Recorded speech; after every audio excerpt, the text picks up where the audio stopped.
Bonjour, je m'appelle Catherine Gaucher, je suis dermatologue et aujourd'hui nous allons parler des taches après exposition au soleil. Pourquoi avons-nous des taches après exposition au soleil? Il faut savoir que l'exposition au soleil entraîne une répartition différente de la mélanine dans les cellules de notre peau.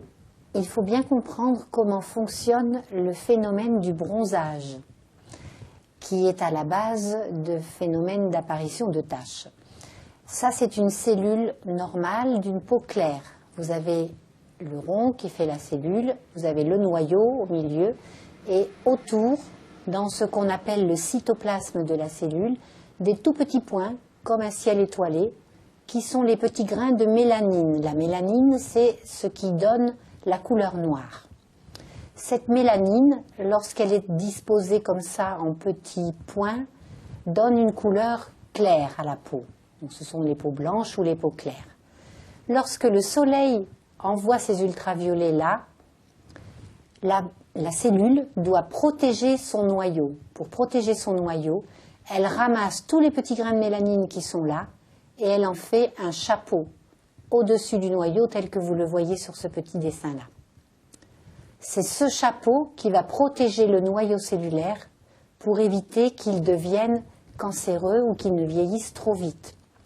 C'est ce phénomène qui donne une couleur plus foncée à la peau, c'est le phénomène du bronzage. Lorsque la peau est foncée, lorsque la peau est noire particulièrement, dans la cellule, il y a toujours son noyau, mais la répartition de la mélanine, au lieu que ce soit des tout petits grains, ce sont des mottes, ce sont des gros grains, comme des grumeaux. C'est ça qui donne la couleur noire à la peau.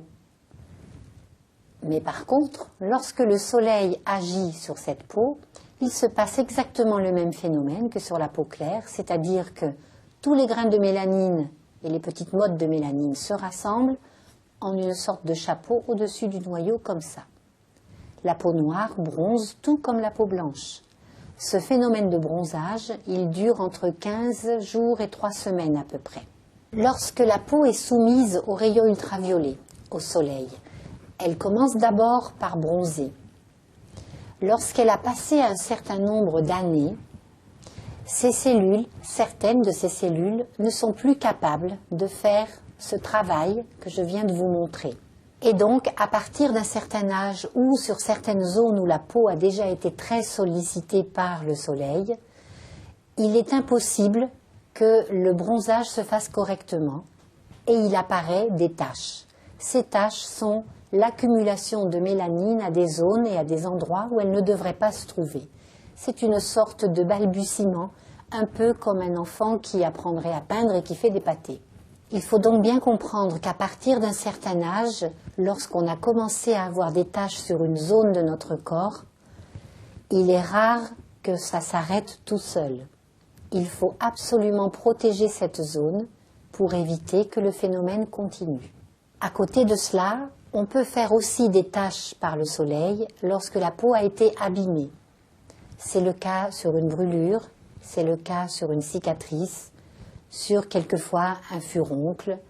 N'importe quel phénomène inflammatoire cutané peut se transformer en couleur brune. Dans ce cas, la pigmentation, la tache brune, n'est pas faite de mélanine, elle est faite d'un pigment qui s'appelle hémosidérine.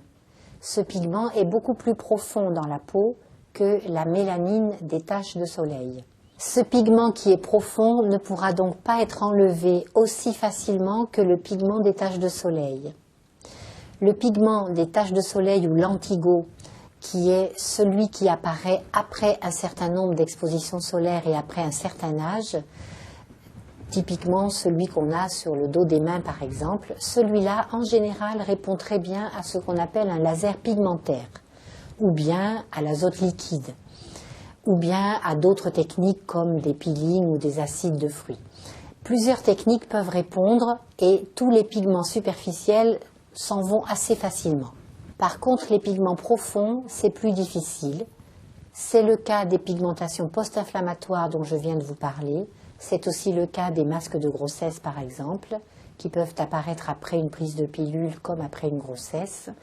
Et dans ce cas, il y aura beaucoup plus de risques à utiliser les lasers, par exemple, qui en général sont plutôt contre-indiqués. Et dans tous les cas, il faut faire un test avant.